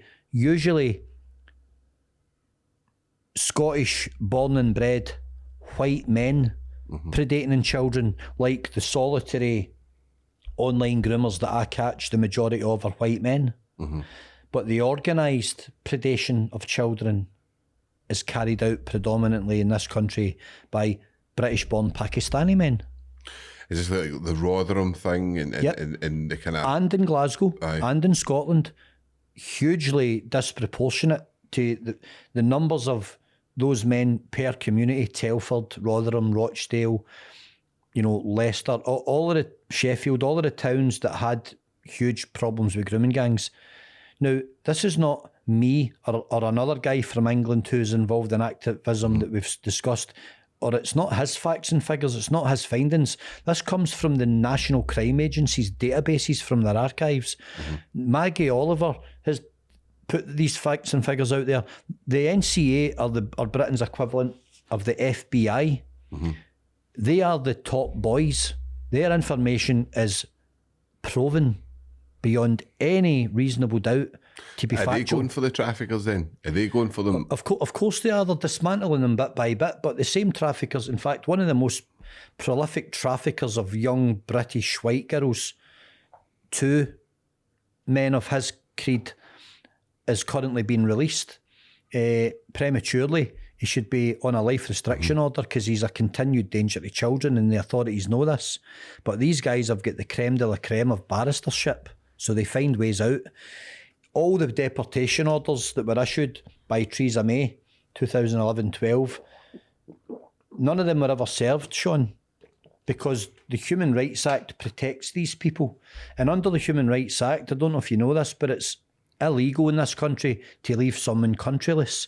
So when Pakistan revoked their citizenship, we don't want them back, right? They're national press in the UK for grooming children and selling young girls thousands of times over, proven. We don't want them back, so they retract their citizenship. They're then stuck here. We then can't deport them because you can't leave anyone countryless. That's why I've always said Begum, Shamima Begum will eventually return to this country. I think she should, and I'm only meaning that in the way that she was bought. She should face justice here, like as a British. I think that's so stupid. I think that's daft, but all that kind of stuff. It is what it is, isn't it? So you think she should be brought back and incarcerated for life, and then funded for the next 40 years of her life by taxpayers? Do you not think she should just be left to rot in a desert somewhere? Because she did participate in the beheadings of British subjects and stuff like that. It's a hard question, and I'll tell you why it's a hard question. I think it's, if you do it once, you're setting a precedent, and I get why maybe you would be able to go her in particular, leave her. But if you do that, then what happens to if there ever is, something happens where there's a revolution in Scotland or whatever, and then somebody's abroad and they're seen as an active terrorist. Do you take their citizenship? I don't know. Like, I think regardless of where you were born, if you become radicalised in this country and you want to kill British-born people in the name of an ideology, then I don't think that you should have any human rights whatsoever. So what about the UVF and the IRA? I think it has to be the same across the board, and I put myself into that as well. If I'm a man and I try and live morally, if I abuse a child, I should immediately revoke my human rights, my rights to decent representation, my rights to decent living conditions in a prison system or whatever it is, a federal system. The minute that you destroy a life, an innocent child's life, you should lose every human right you have. I'm of the old school. That's what I believe in. One of the best podcasts I ever watched was an Irish Republican on with James English. It was phenomenal viewing. The guy's honesty was astonishing, right? I've actually watched it 3 times. And he was one of the blanket men, the original men, and you can absolutely feel why they did that. Right? My family are Irish immigrants. Same. My family are potato famine immigrants from Sligo, brought into this city and come off a coffin ship as Irish Catholics and told, oh no, you're not that in this city. Put down Protestant, or you'll not get a job, you'll not get this. And we all know that. You know, let's talk about the real Irish history here. The history that they've wiped out of the history books that they don't teach in the classroom. You know, it's all lies, it's all smoke and mirrors because it suits the narrative. It suits the narrative. And today we're all still so divided by it. This is where... But Sean, if we don't stand together, we won't have a future. Our children won't have a future because we allow ourselves to be divided. They divide us every day. I agree with you, and I think this is where I think your Andrew Tates and people of that kind of stature are too divisive in the way that there's no solution at the end of what they say. There's no solution, there's no coming together. Now, I don't agree with everything you say, Alec, right? I agree with a lot of it, and I think that you're a good talker and you can speak, and I certainly believe that you're empathetic and you come from a good place. I think you've got it's love that you want. I think you'd like to see a society healing. I hope that is how we're coming across. I've got no doubt for what I see, but I think we should all be allowed to have opinions, and this is where it's starting to go wrong. People, if you've got an opinion, want to jump down your throat that quick and call you whatever, a left wing fucking or a right wing. Because it's easy, Sean. If they throw enough shit, eventually they hope some of it will stick. Right, this is where it does get complex, because you did go down to the London thing, right? Which I don't agree with, right? I don't agree with that. What do you think I went there for, and what bit don't you agree with? What don't you agree with about British-born people from every demographic, every walk of life, every ethnic background coming together in the capital city of the country and wanting a better life for themselves? What part of that I don't think that's what that was. What do you think it was? Because I know what I've seen with my own eyes. And what I'll never do, right, is I'll never be intimidated by the company I keep, and I'll never sing from a song sheet from anyone playing the orchestra and go, oh, well, he's the main man, so I need to agree with him. Well, France, that will never, that's just no me, Sean. No, I don't think you would. My stones are big enough that I can stand up for myself. So before I even align to anything, I've got a lot of questions I ask. And I'll watch the full unedited accounts of what people apparently said. People like Tate, who they doctor every word out his mouth. I seen Tommy Robinson, and what I totally disagree with was that man did not send people doing to cause a fight. He Absolutely did not. I watched every single one of his I've never tweets, seen support like it in my and life. he was saying, let's all stand together, don't want any trouble. Yep. If you are going to cause trouble, you're not welcome. So I did see that. What I think he's a device. I think he's divisive, and I think he's. I don't align with his politics. Yep. I don't align with what he thinks. Yeah. I don't blame refugees and stuff like that. I think that I don't, and I also don't align with a lot of his politics. So this is where it's good. This is where it's good. And I've discussed this at length with So him. this is where it's good. And I definitely don't agree with a lot of his politics. So this is where it's good, because what you've done is you went down there and I've never felt the need to say that. What you experienced was that an amazing thing coming together, right? I've never in my life, Sean, seen support from so many people from every walk of life for one person. I've never seen anything like it. I was legitimately, genuinely astonished by what I seen, the outpouring of love. Mm-hmm. I never heard one single extremist view or far right statement. I never heard anything thuggish. I never seen guys being thugs. I never heard any hateful rhetoric. I never witnessed anything, and see if I did, Sean. Mm-hmm. Believe me, I'm gutsy enough I'd have called it out there and then, regardless of who I was sat in a bus with. No, I'd have called it out for what it is, which is thuggery, right? And I don't want to be any part of any movement of people or coming together of people that have got a divisive, ulterior motive for their activism that are hateful towards any other demographic in society. If we don't come together right now, all we are ever going to know is oppression. In this great country, right? And Ireland, one of the most hospitable countries on earth, who are now turning on the very people that are illegally accessing their country. They aren't they? Aye. You cannot deny that the great Irish people are now saying, wait a minute, we're at bursting point here, and we're terrified of who's coming in here. No one is saying, and certainly no one in London was against any form of legitimate asylum into this country, pursuing legitimate asylum from oppression. We know which countries are at war. Mm-hmm. We know which countries are currently being deeply oppressed to the point where people want to flee them. But Sean,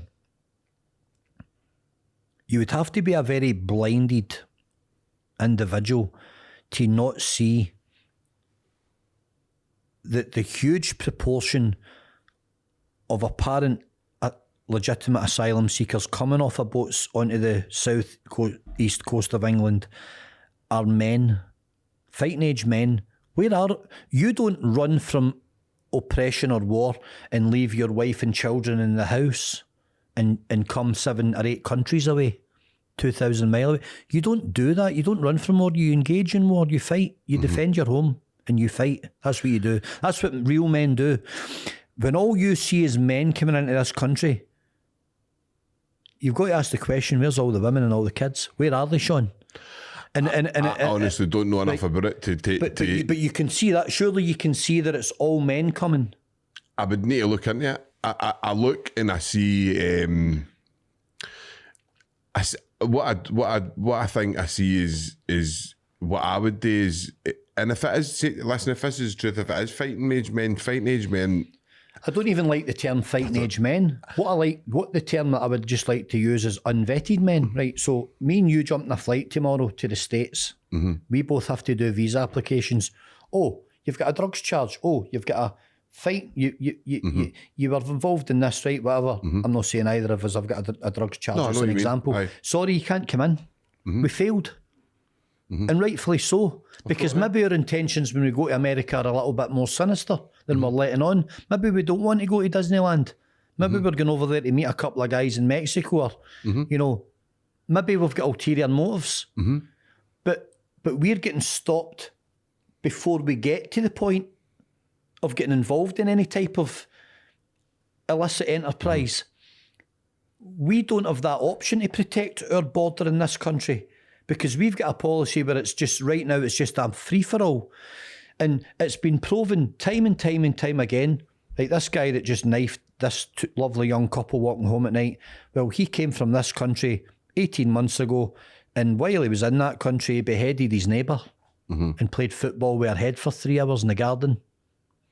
Right? Do you think that's a great idea? Oh, let's call it cultural enrichment, and let's just embrace these people that were war criminals and all the rest of it. And by the way, don't anyone misquote me, because there are a hell of a lot of legitimate, real people that will pay the traffickers, the criminal gangs that are enterprising on people's destitution and financing their trip across continents and across countries and across borders up through France and across the Strait into Dover. And they're then, once they land here, they're not free, they're not off the hook, because they probably still owe them £5,000-10,000. So they then put them into servitude. Oh, it's more than slavery. And it's 3, 4, 5 years till they pay it off. So it never ends. Landing on the beach in Liddon Hythe or Kent or wherever, or Margate, is not the end of the journey. The end of the journey might be 3 or 4 years away, but generally, once they're involved with traffickers, they're their property. It's forever. Definitely. So there are a hell of a lot of legitimate people that are inadvertently falling under the banner of the unvetted fighting age male that us men of this country should be standing against and saying, well, wait a minute. If you're going to come here and, suckle in the generous teat of this country, you have to at least account for yourself. We at least surely we at least deserve the right to know who you are. Let's at least be provided with your criminal history. We want to know at least who you are. We're not asking a lot. That's near impossible. But it's okay for any other country to ask who I am. No, I'm not saying it's all right. No, I'm not. What I'm saying is it's near impossible when you. So if it's near impossible, let's not engage with it then until those countries sort out. But we don't engage with it, do we? How do we engage with it? Because right. So let me throw a spanner in the works here. I've got unquestionable proof that when these people are indoctrinated into our monetised system, that the inland revenue give them all the same age of birth. Mm-hmm. They give them all the same date of birth, and they give them a blanket, clean, let's call it a credit history, a life history, right? So they say, right, well, what age are you? Well, I'm 36, okay, you might be 44. Or I'm 27, but they say, oh, well, I'm 16. So they fly under the radar. Hence, it's been proven there was guys in classrooms down south that were 29-year-old men posing as 15-year-old boys, mixing with 15-year-old schoolgirls. Recipe for disaster, Sean. And is this all fact? It's all documented. It's all documented beyond any reasonable doubt. That kind of stuff I don't agree with. We could talk for hours about it, and I could blow your mind with the information. Unfortunately, podcasts only run for a couple of hours. So people like me that have the information are generally hindered by the timings that we adhere to, because if we talk for 6 hours, people will get bored and disappear. Of course. Let's try and tighten up. No one I've ever stood shoulder to shoulder with has any problem with legitimate people coming for a better life in this country. We will absolutely embrace those people. If we've got any morals at all, then I'll give anyone a punt up. I'll put my arm out and I'll help anybody. If I can help anybody, I'll help them. I don't care where they came from or how they found themselves here. If I think somebody's been brutalised in their own country, then, and if they can make it here and seek safety, then at least I want them to come here and be safe. They're coming here and they're sharing, they're bootlegging the same transport as criminals, war criminals, extremists, jihadists. That in itself puts them under the banner that they're all of the same ilk. That's not the case. The legitimate people that are coming here are being ostracised by us because we're wrongly putting them under the banner of people that are accessing our generosity. How do you fix that? How do we fix it? But we need to move quicker towards fixing it. We need to implement measures. One of those measures would be absolutely stop any further landings on UK shores of unvetted men. Are they not doing that? Not how we've got a navy that they won't deploy. Put the navy in the channel. Mm-hmm. We stopped. Because the way I'm thinking, right, is we stopped Nazi Germany coming to our shores, Sean. Surely, and we can't stop a few rubber dinghies. No, listen, you're always going to get a few through, right? And I don't know the numbers. I don't know the numbers. You might be able to blow Tens my of mind. thousands. So tens of thousands every month. Every month, tens every of month. thousands, right? So no, I don't agree with that, right? That's obviously a problem, right? That's battalion strength. Every month. What do you think the end game is then? Oh, I couldn't say. I know what the end game is. I couldn't say the end game. I couldn't bring that much controversy to your podcast by publicly stating the end game. But before I leave, I'll tell you when the camera's off. Because it's like, and you will definitely go to bed tonight wondering about what I've told you. I don't obviously people, I swear people always say to me like about Tommy Robinson. I say I don't know Tommy Robinson. I honestly, but they don't know him either. Exactly, and I've got no Same doubt way as they don't know me. Probably if I'd like the guy, if I was in his company, he would probably, he looks to me like he's one of the boys. He's like, he doesn't, there's no, I don't align with him. What, I might just be a pure sucker for, as in, I just think that the right-wing politics to me, right, I think people are latching on to nationalism, right? That's the only part of right-wing politics that people actually, that know anything about politics. So do you want Scotland to be its own, are you all for independence? Probably, aye. Right. So do I. So does that surprise you? No. Right. So I would love to be independent. But because I think we could absolutely smash it. I think we're a phenomenally strong country. Would you say? Do you believe in a secure? Like, would you say you want a secure, solid social welfare system? Absolutely. And you would want... Absolutely, Sean, for legitimately vulnerable members of society. Yes, right. I've got no problem supporting anyone that's vulnerable. So would you want, like... Problem is it's saturated with spongers. To go to the right things, because I think taxes, we need the police, we need this. Sending £40 billion a year to India, one of the richest countries in the world?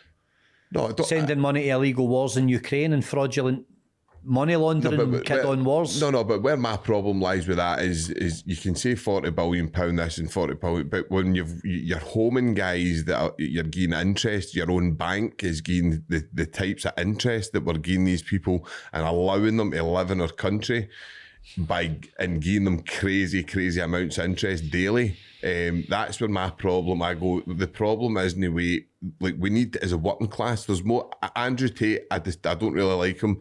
I actually don't like him, right? But one thing he did say on the Piers Morgan thing is see most, either where it's brown people, white people, black, we're so similar compared to what these elite people are. Now, what I see is an elite people there destroying us, right, and absolutely decimating us and putting us into fractions where they can control each fraction much easier. So you go, I'm right wing, I'm left wing, I'm left. If you ask most working class people, they'll be left wing. They might have a nationalist part, but they're getting mixed up and they're getting blood in the lines.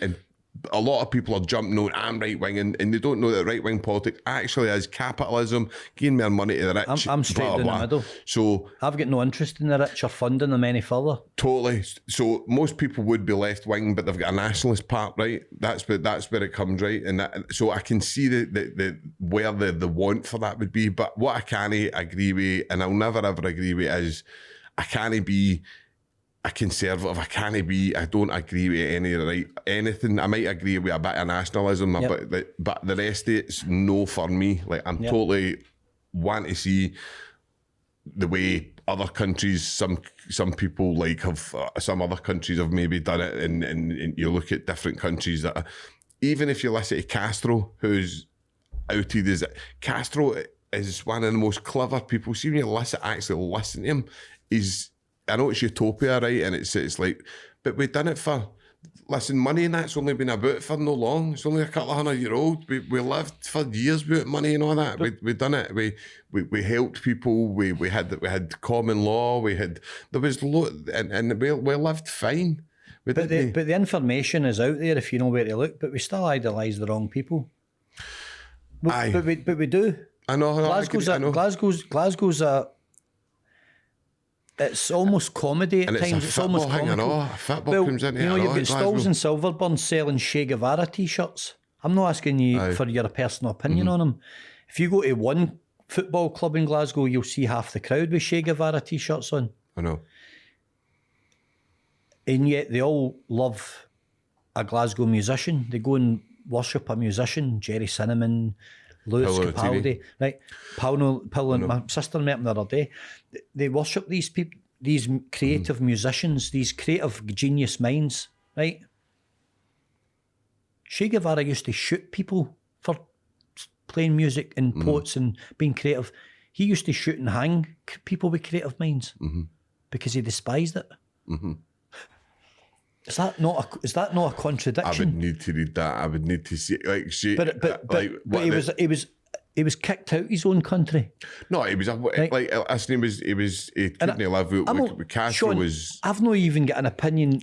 I think you get fed a narrative. I'm only saying that it's easy to worship an ideology or your own thoughts on a person like him.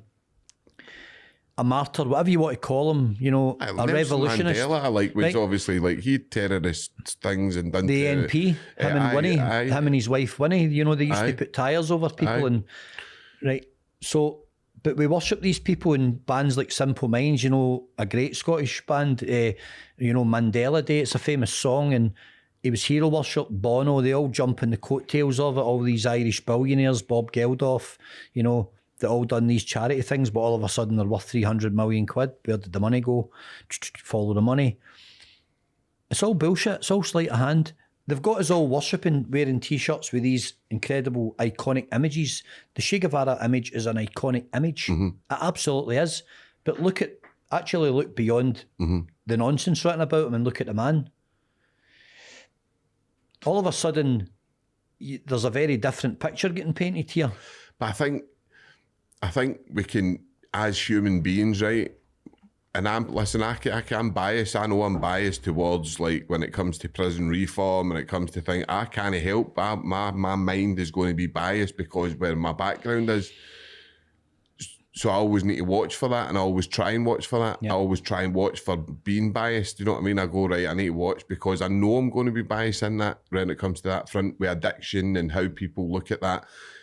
So I try and always look at the other person and I go, where's he coming from? But I think it's very easy to get fed what you want to get fed. Yeah. And also it's very easy to adopt a preconceived idea of somebody before you meet them. Definitely. So I only need to look at you to say, right, Sean supports that football club. Sean believes in this. Sean believes that's Sean's thing, right?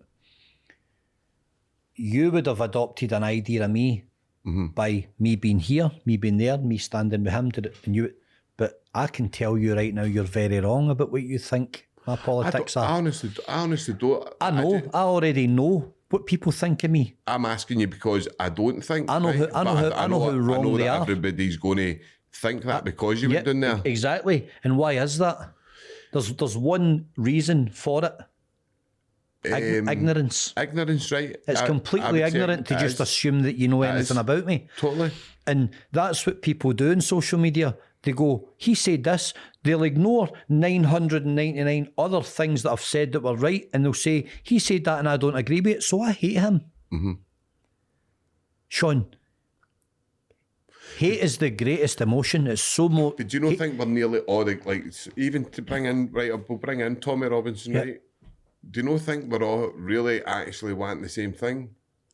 I absolutely believe see if you actually shave a tiny wee bit away, most of the working class people, when I say working class people, I talk about people for the schemes and stuff like that, impoverished people on the breadline. If you shave the majority of the people in Glasgow? Aye, right. Majority of people in Glasgow, majority of people in London, majority of people in any incredible city. Definitely. That produced some of the greatest engineering on this earth, and that these people are now living literally destitute. You don't see people in Glasgow that look, you don't see a healthy, vibrant, happy population. You see an oppressed population that have had the life and soul of themselves crushed by those in power. We've been so misrepresented for decades by successive fraudulent governments that were only ever out to serve themselves. People used to write 5-6 years ago, I'll say her name now, and I'm not saying it in any derogatory way, you're a sturgeon hater. And I say, okay. Please post one single account of me ever actually mentioning the woman by name or saying one single derogatory comment about her. Mm-hmm. Let me see the evidence, and I'll send you the contents of my bank account. I was brought up in the house with 2 women, so the very last thing I'll do is talk derogatory about one online, one I don't know. Mm-hmm. I don't have any personal feeling towards any of these people because I don't know them. Mm-hmm. They were in a position of public office, and in my opinion, my non-professional opinion, my amateur opinion, they got it wrong. Mm-hmm. People go, oh, they did amazing things, they've left an amazing legacy. What legacy did they leave? No. And then a successor, right, who's just a walking buffoon. Mm-hmm. Probably the most racially aggravated statement that I've ever heard was his statement about all the white people in power. Mm-hmm. Would you agree with that, Sean? Do I agree with Hamza Yusuf? Would you agree with his statement that there's far too many white people in Scotland? No, because that's exactly what he said. Let's not twist it. I don't think that there's. I don't think any of this. This is my. There's too many white people in a white Christian country. No, I don't think any of this helps. But this is my point. So see if you just say I go to the on the 7th, right? I go to the anti whatever, right? I'm just feeding it, right? That's the way I see it, right? So do nothing. No, we need to before we start doing things. Before we need to start exploring huge protests and stuff. We need to have a look at who's involved in that. What is your reasons for coming ignited here? it? What's here? No. I think inflammatory statements like saying there's too many white people in Scotland and too many white people in positions of public office in Scotland is extremely inflammatory. So say you buy into that, right? And I don't buy into it because all he did is paint himself as an absolute idiot. So say you're getting raised with that, right? Regardless of his colour or his religion. You're getting raised with that. You know that's their tactics. I think the very people that he represents in his own community were embarrassed by him. Listen, I'm not going to say it wasn't a crazy statement. Like, I'm not going to say it wasn't, but I don't think it helps buying into it. I don't think it helps going. So just let him say it, and yet I can be indicted because 2 strangers make a statement against me. But what we need to do is we need to stop. We need to go, right, first of all, we need to stop all this crap, left wing, right wing. We need to get rid of that. 100%. We need to go, where are we all the same, right? We're all working class people that come from the same background, right? We're all Jock Thompson's brothers. Right, let's fucking come together. Why do we sing to the tune of these people? Why do we fall for it every single time? Because they're in power, Sean, so they hold the biggest voice. They've got the biggest platforms. They can control the narrative in the media. If I go and go to Andrew Tate's march and I go and I do what he says, he tells me on social media for fucking Dubai, sitting in his fucking £300 million house. Oh, he's on the out fighting in the streets. He's on the out fighting. Do I think that's... I do think that's you're inciting something. Yeah, I never seen Tommy Robinson doing that. Do you think Piers Morgan's inflammatory? Definitely, right. Very much so. But that's a divisive. Tommy Robinson grew up in Luton, right? He grew up in Luton, and he watched the girls in his classroom be groomed by Asian gangs, right? Organised gangs, fact proven, 100%. He watched that from a very young age and he decided to rebel and do something about it, right? He decided to stand up for the girls in his community he knew. So what's that got to do with why Right. does he take the stance on Israel then? I've got absolutely no idea, Right. right? That- What I know about Israel, Sean, you could write in the back of a stamp, a very small stamp, right? Let me tell you why. I couldn't care one single jot what happens in Israel. Same. I couldn't care one single jot what happens in Palestine. I think it's absolutely tragic that those neighbours are dropping bombs in one another Agreed. and ending the lives of school children walking to their horrible. classroom in the morning, right? It's despicable beyond my vocabulary, right? And it's utterly shameful that we are funding it and we are complicit in it by default, and that we are sending tanks to this country to bomb that country, right? And yet our media's, our country's leaders already decided to align to Ukraine. Russia's the bad guys. Are they really? Who's in control of the narrative? No, I know. They're offering you the problem. They're offering you the solution in the same hand, right? And there's something at work here. I agree with you. Ukraine's leader's a puppet. He's a fraudster. He's now a multiple millionaire. He's probably close to a billionaire, whereas 5 years ago he didn't have a pot to pee in. There's something stinking there, Sean. But how do we come together? Like, we need to because people need to stop allowing football jerseys. I've never wore one in my life. I wasn't allowed to have one when I was a young boy. My mum was dead against it. My kids have got them. They wear them. People need to put aside all of their insignificant beliefs.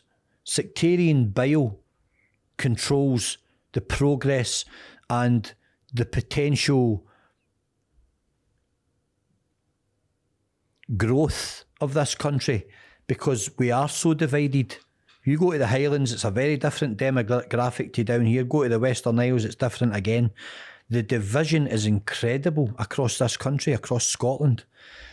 And it's tragic that,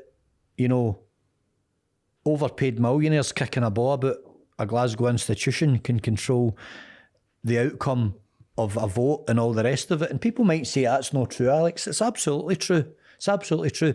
We all watched the division being live streamed when the independence, the indie ref thing was going on. It's a big part. It's a big part. It's a huge part of the jigsaw. We all watched it, and I thought it was really sad that it came down to that, because see, at the end of the day, Sean, we're all neighbours, and if I walk down Argyle Street and I see some guy lying in the gutter, I'm going to help him up. I don't care what's happened to him. Just the same way as I would run towards trouble. I wouldn't say, oh, he's wearing a Rangers strip, I'm not helping him. No. He's wearing a Partick, I'm not helping him. Come on, man. Listen, right? and as, when you're talking about the like Tommy Robinson's, that I can't imagine like the stuff that guy witnessed in there, and but threatening to have his children beheaded and his wife setting fire and acid thrown in her face. Outrageous, right? Outrageous, right? What, because he wants better for his community? No, and because he's a proud British man? Outrageous. I'm Scottish before I'm British, Sean. I will always be Scottish before I'm British. But I don't mind being under the banner of Britain. But I'll tell you what I don't want. I don't want to be under the control of Westminster, because that is a viper's nest. I agree with you. Right? And they're all parasitical. And the whole thing should be abolished. And I'll go one further, right? I'm not a royalist. I've got no interest in any of that whole charade. Right? I think everybody should have to account for themselves. And I am not a fan of the current state of affairs with the monarchy. And I think it's like a stage show. It's just a pretty poor production. It's just been pulled down. I think the whole thing should have died with the Queen. It should have ended with the Queen's passing.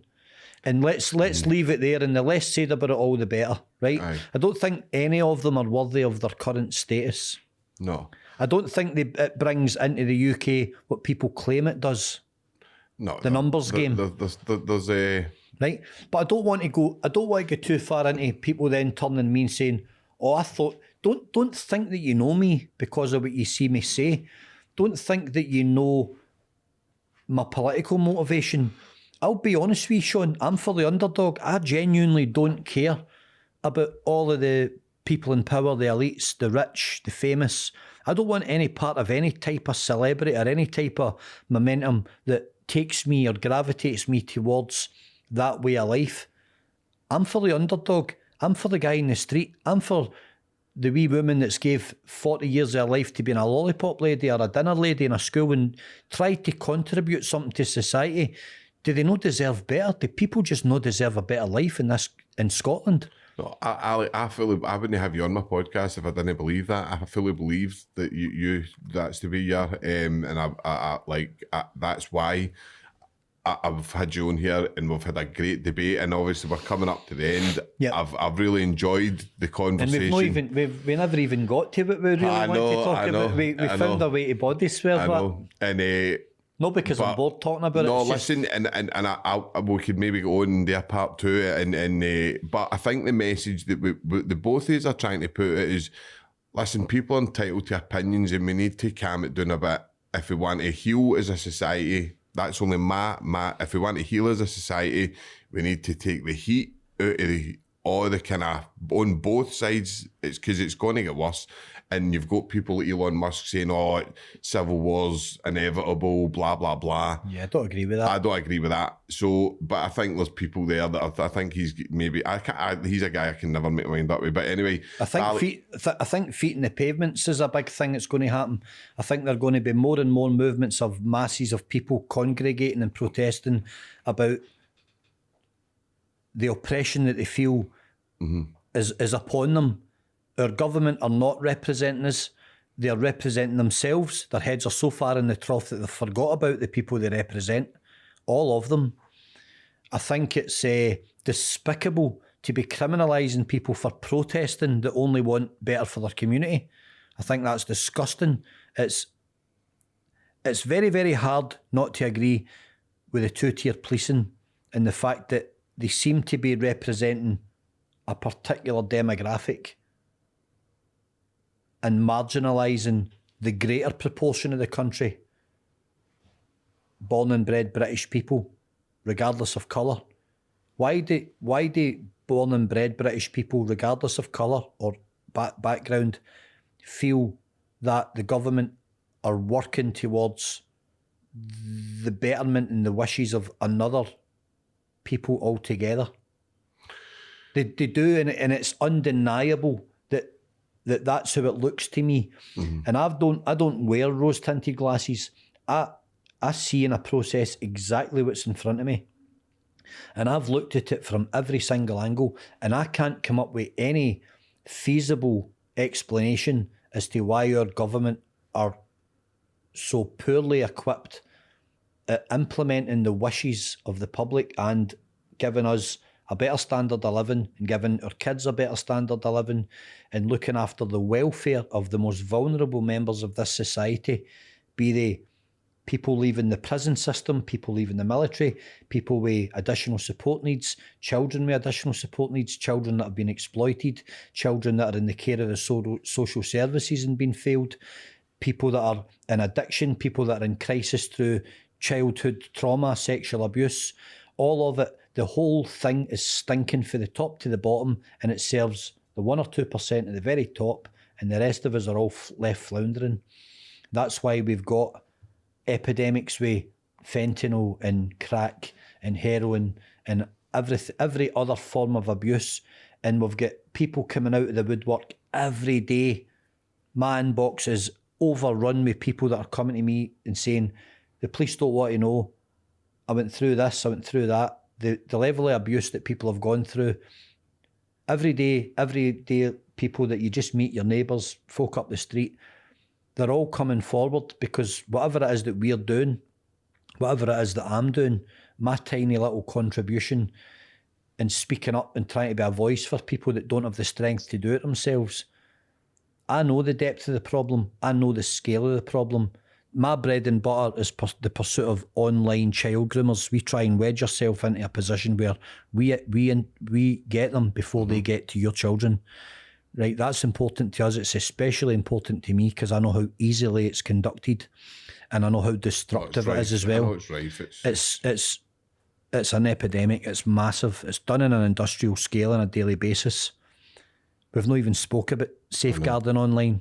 We don't have time. It's too big a subject. It's like obviously, it's obviously coming right. It's like there's 2 hours, and obviously it needs to come up to an end. But Alex, I'll just a wee quick, wee 1 minute, wee kind of ending, just to give you the kind of the last message. Just a wee quick 1 minute. But I've covered a lot, and it's been absolutely brilliant having you on, mate. Honestly, I've really enjoyed the conversation. But just a wee minute, just to kind of finish up.